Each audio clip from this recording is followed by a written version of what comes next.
man must do his bit. Welcome. This is the edition of the public interest for Friday, 19th of November 2021. My name is David Granger, and today we'll be examining Guyana's foreign relations, a particular emphasis on the Middle East. As you may know, relations with the Middle East started a very long time ago, but soon after we became a republic. Soon after independence, our relations were largely with the West, America, Britain, Canada, and so on. But from 1970, from the time we became a republic, there was a shift, and there were reasons for this shift.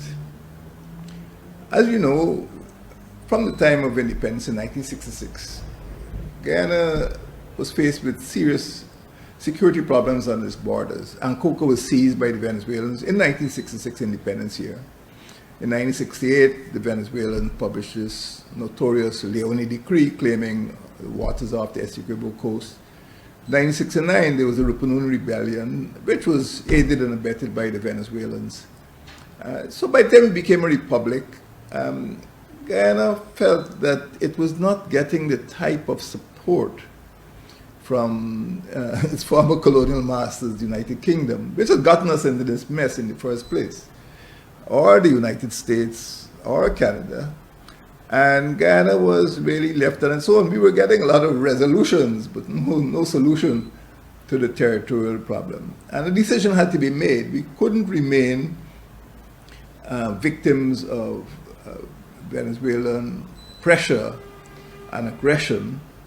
And Guyana in 1970 tried to break out of that mold.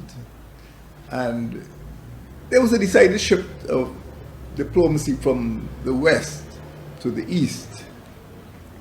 Now, what factors triggered that shift? There were ideological factors at first.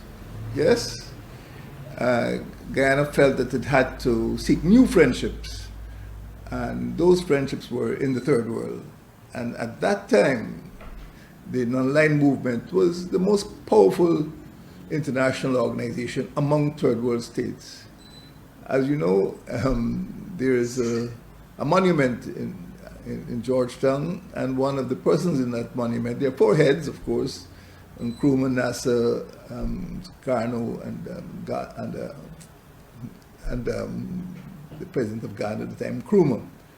And at that time, you know, Nasser was very influential, and one of the first countries in the Middle East with which Guyana established relations was Egypt in 1971. That's 50 years ago, not 50. Our relations with the with the Middle East didn't start 15 months ago. 50 years ago, in 1971, we established relations with Egypt, and 2 years later, we established relations with Iraq. And that was the first phase. In chronological terms, we started to develop relations with the Middle East at that time. And there were other phases. When Dr. Jagan became president, he continued the trend. And when Mr. Jagdeo became president, he continued the trend. And certainly when I became president, I continued the trend. So relations with the Middle East at the start had a strong ideological content and purpose. But, you know, there were other factors, and there was a developmental factor that our governments throughout the period of 51 years felt that the Middle Eastern governments were more friendly, more favorable, more sympathetic to Guyana's developmental needs. And yes, the Middle East was a source of finance. So I would say that in chronological terms, from the time of President Burnham, at that time he was Prime Minister, it moved from a mainly ideological position eventually to development and finance. Right now, I think we're in a financial phase. It was also important to win friendships so that Guyana's case in the international community against Venezuelan aggression and seeking the support of like-minded states in the non-aligned movement was a very important motivating factor. And Guyana embedded itself there. It might have seemed to be a little bit quixotic, a little bit speculative, but certainly Guyana built a lot of strong friendships, and those friendships helped to safeguard Guyana's sovereignty. And we shouldn't forget that. But over a period of time, the Middle East has changed. The Middle East is a very diverse region. I think many people don't know where it starts or where it ends. Many people don't know what countries constitute the Middle East. Some are Arab, some are not Arab. For example, the Iranians are not Arab, the Turks are not Arab. Some are Muslims, some are not. Some belong to one, branch of Islam, others belong to a different branch of Islam. So that if we look at the Middle East, it's a very complex region. And unfortunately, over a period of time, particularly over the last 20 years, if not earlier, it has become a zone of conflict, of warfare. And it has also become a zone of tremendous wealth. Some of the wealthiest countries in the world are in the Middle East. And Kuwait, I think, might be one of the fifth wealthiest countries by per capita income or by GDP, whatever. And it is not surprising that Guyana has sought the friendship of countries in the Middle East. At this point in time, there is clear indication that the thrust over the last 12 years or so has been largely financial. But it has not always been a successful thrust, because rich states are not necessarily generous states. They feel that they work hard for their money, they deserve the money, and they're not about to give it away. And from whatever index you apply to international friendship, there is always the national interest. And states, rich or poor, will always pursue their national interest. And in the region that we're looking at, the Middle East, national interests are sometimes conflictual. And it is difficult to assume that every country will see eye to eye on Guyana's interests. We have national interests too. And the states that we are visiting, that we are seeking assistance from, also have their national interests. The wars have been a major factor in modifying the nature of our international relations. At one stage, there actually was an Iraqi embassy here in Brigadier, but Iraq has been plagued with wars for the longest while, over 30 or 40 years. And now, of course, it's in a state of, I wouldn't say turmoil, but there's a state of instability caused by the prolonged warfare. And similarly, Syria, which was a great friend, has also been affected by warfare. So Guyana was attracted there for various reasons, but it had to modify its position because of the turmoil. In fact, Libya once had an embassy here. I think they called it the People's Bureau, and now Libya is in a different state, I would say. So things don't remain the same, and Guyana has got to continue to pursue its national interests, and it must be cognizant at all times of the changing geopolitical situation in that region, the Middle Eastern region. Now, under the APNU from 2015, we had made some choices, and we had engaged with the Middle Eastern countries, but particularly through the institutions, mainly the Islamic Development Bank, and also through the Organization of Islamic Cooperation and the Islamic Education, Scientific and Cultural Organization. It is a question of, I would say, choice. Regimes change, the political leaders change, and as I said, the Middle East is a zone of that has seen some amount of conflict and warfare. And we find that the institutions have provided greater continuity. The institutions are rule-based. And from time to time, from government to government, the institutions persist, the institutions survive. But sometimes when we just deal with presidents, you know, some presidents are here today, gone tomorrow. So Guyana has pursued, under my administration, the APNU-AFC administration, a very robust engagement with institutions, and we have been very fortunate in having a very strong relationship with the Islamic Development Bank. But we also had an embassy. We appointed an ambassador in Kuwait, and I'm glad to see that the present administration has appointed a new ambassador also in Kuwait. But we must not lose sight of the role of organizations. The Islamic Development Bank, in fact, all of the they have interlinking subsidiary organizations which deal mostly with the private sector. Now, it's important that we don't make missteps due to ignorance. Many people don't understand the Middle East. I don't know if in the Ministry of Foreign Affairs you have people who speak Arabic or read Arabic. Language competence has been one of the failings of the Ministry of Foreign Affairs. I don't know if we have strong linguists, competent linguists in the ministry who could deal with correspondence coming from the Islamic world or the Middle East. Having one embassy there is not going to be enough.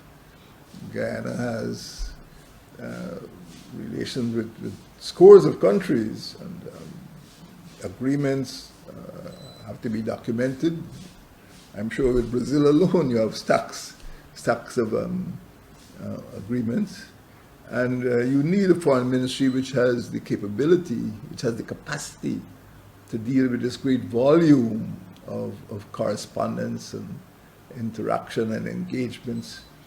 And we have to overcome that ignorance. One of the biggest problems we faced is the tendency towards, one-man diplomacy, in which one person who thinks he can walk on water would go and try to engage with 5, 6 or more states. It doesn't work quite that way, because you need to have a staff, you need to have follow-up, you need to have a mechanism for implementation. And no matter how charismatic a leader is, unless he has the bureaucratic support to follow up, there would be no implementation. And even when you look at the relations between Guyana and the Arab countries and the Middle East countries over the last 50 years, I'm sure you'll find a lot of unimplemented agreements. So what we need is to examine carefully the capability of the Guyana's public service to deal with this increasing volume of diplomacy. Because as we seek to expand our footprint in the Middle East, we must be able to expand our foreign service, expand our public service. And I'm not sure that these are happening at the same speed that we speak of expanding relations. I was greatly disappointed. I'm sure a lot of other people are disappointed that one of the first things the present administration did was to shut down the Bertram Collins College of the Public Service. Now, where are you going to get public servants from if you shut down your public service staff college? And the Foreign Service Institute, to the best of my knowledge, does not function.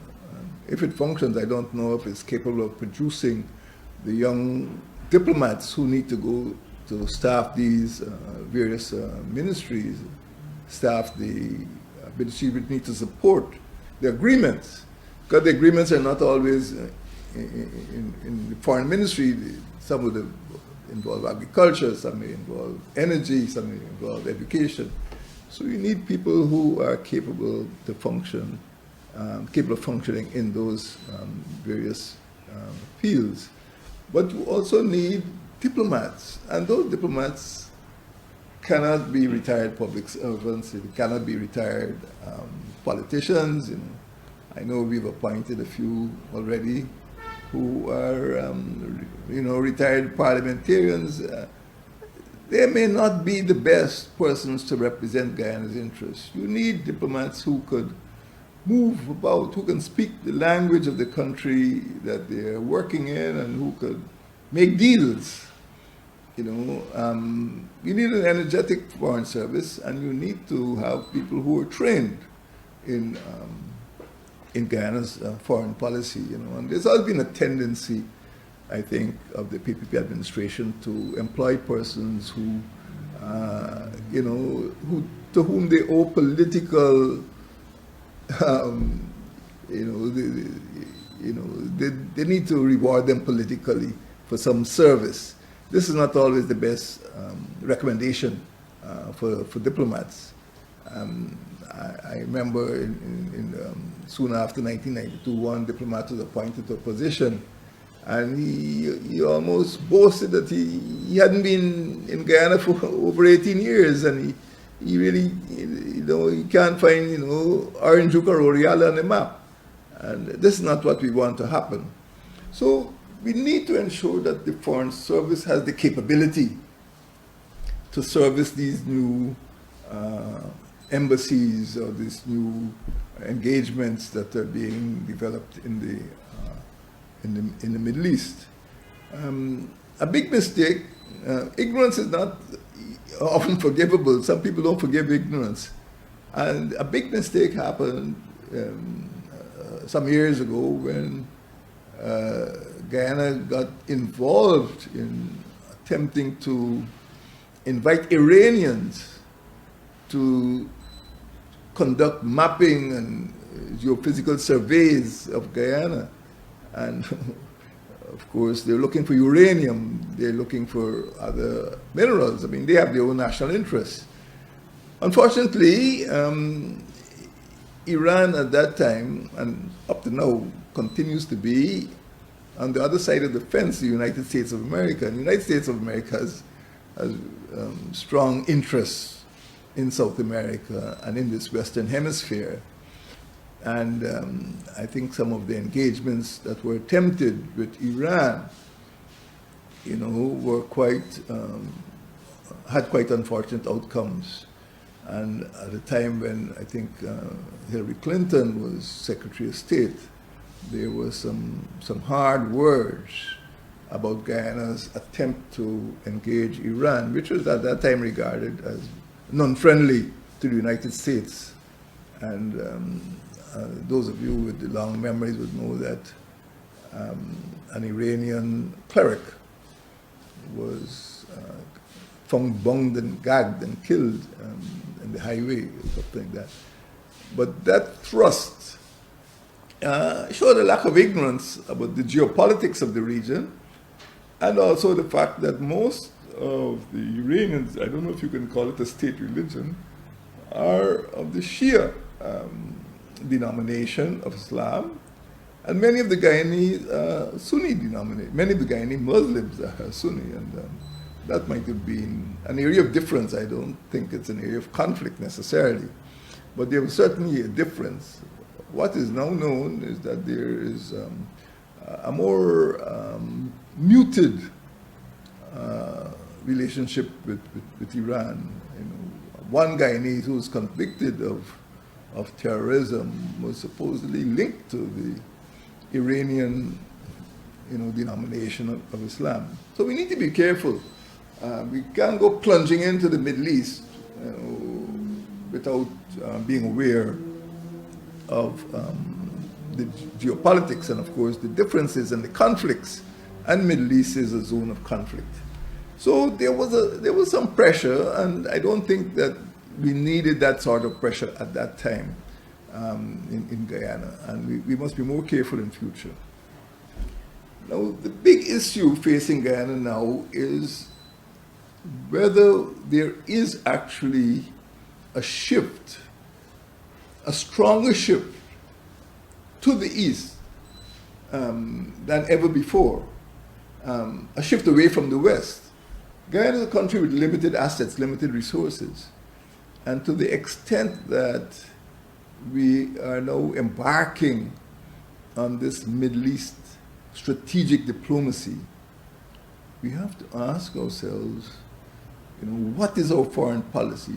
Where do our best interests lie? And this is a big question because we're not sure that we're heading in the right direction. In the Caribbean, we have, I wouldn't call it a captive market. It's far from captive, but it's a lucrative market. We export over $1 billion worth of mostly food products to the Caribbean, mostly Eastern Caribbean. Yes, we're still reliant on sugar, rice, timber.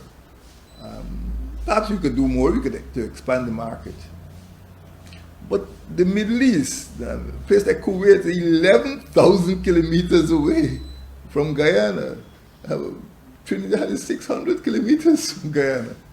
Does it make sense to reach, 11,000 kilometers away? What are we going to sell there? If they want rice, if the Middle East wants rice, they can get it from Vietnam, which is a shorter distance away. Almost every product Guyana could supply, sugar or timber, the Middle East can get more quickly and, perhaps more cheaply from countries which are closer to it. I would say that as things stand, Guyana does not have much to sell in the Middle East. And I would not say that it is prudent, economically prudent, for Guyana to ignore the Caribbean market or Caribbean diplomacy, Caribbean economic diplomacy, in favor of Middle East economic diplomacy. We recently appointed an ambassador in Kuwait. I applaud that. The APN-UFC coalition also appointed an ambassador in Kuwait, but it also appointed a high commissioner in Port of Spain to promote trade with the Eastern Caribbean. And one of the first things that the present administration did is to shut down the High Commission in Port of Spain. That's not a good sign. It doesn't indicate that it is interested in promoting trade in a lucrative market. And maybe, I'm not saying it's turning its back on Trinidad and Tobago or in Barbados, but I feel that if it was necessary to appoint any ambassador, it should have been in one of the countries closer to Guyana. We don't have an ambassador in Caracas at present. We don't have an ambassador in Brazil at present, and we shut down the High Commission in Trinidad and Tobago. So, if we have made a strategic shift to the Middle East, away from the West, I think it'll be costly. CARICOM is hungry. CARICOM is hungry. And we need to develop our productive base to supply the Caribbean market. The Caribbean has always been a faithful market and a lucrative market for Guyana, and we shouldn't turn our back. Caribbean imports $5 billion worth of foodstuff every year from other countries, and Guyana must get a bit of that market. We need to have a clearer, stronger footprint in the Caribbean economic community. But we also need to develop our foreign ministry. If we need to have a new diplomatic thrust if we need to strengthen the existing bonds that we have, and we have a very small diplomatic community, I think they might just be about 10 or so ambassadorial posts. We need to pay attention to what is happening inside of the foreign ministry. Do we have a department for the Middle East that can handle all of these agreements that are being entered into, that could facilitate trade and all these visitors, that could mount exhibitions, that could promote strong economic relations? Economic diplomacy means exactly what it says.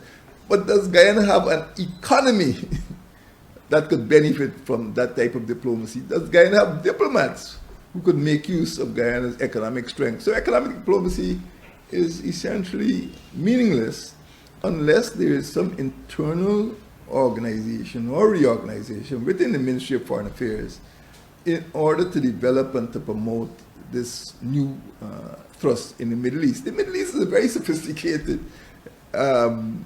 community. The Middle East,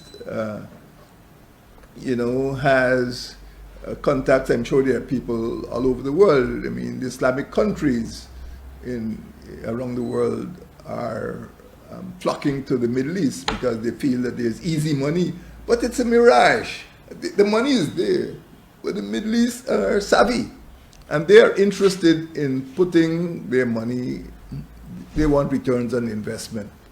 They want returns on the investment because that's how they got rich in the first place. And they're not going to throw away money because some third world country asks for it. Guyana has got to put in place a manufacturing sector. It has to put in place a commercial sector. It's got to put in place, infrastructure. If you're going to bring people to look at agricultural lands in the Berbice, how are you going to get there? You go through Linden, you go to Kwani, how are you going to cross the Berbice River? I mean, they will go to countries where the infrastructure, supports their investment. We don't even have a bridge over the Essequibo River. How are you going to open up the southern savannas in the Rupununi unless we develop our infrastructure? So Guyana needs to have a holistic approach to foreign affairs. Foreign affairs are a reflection of domestic policy. You can't have a foreign policy of seeking markets and you do not have the infrastructure to support those investments when they come to Guyana. People may very well be willing to invest, but when they come and look around, they want to know about communication, they want to know about transportation, and they want to know that they are going to be able to repatriate their profits. They want to look at the legal regime. All of these things have to be put in place. My friends, there is no reason why our new thrust, or economic diplomatic thrust to the Middle East should fail. As I said, it has been launched, it was launched 50 years ago. Prime Minister Burnham having the first visit to Egypt, Iraq, and Libya, Syria. Why not? And we could develop those areas, but we need to develop ourselves first. We need to develop our Ministry of Foreign Affairs, we need to develop our infrastructure, and we need to put things in place. And we need to understand, we need to have people who speak Arabic, we need to have people who are familiar with the geopolitics of that region. We are about to embark on a new thrust. I support that thrust. I think Middle East diplomacy, any form of diplomacy that can promote Guyana's national interest is important. But we need to put things in place, and I'm not sure things are being put in place. And in particular, we need to ensure that we have the support of the Caribbean. We have a hungry billion-dollar market waiting for us. Let us develop strong economic diplomacy ties with the Caribbean, and let us expand. Let us have a strong base. But we can't reach 11,000 kilometers across the sea without a base. The idea is good, but let the mirage of Middle Eastern money not dupe us. Let us build a strong foundation so we could benefit from this new relationship. Thank you.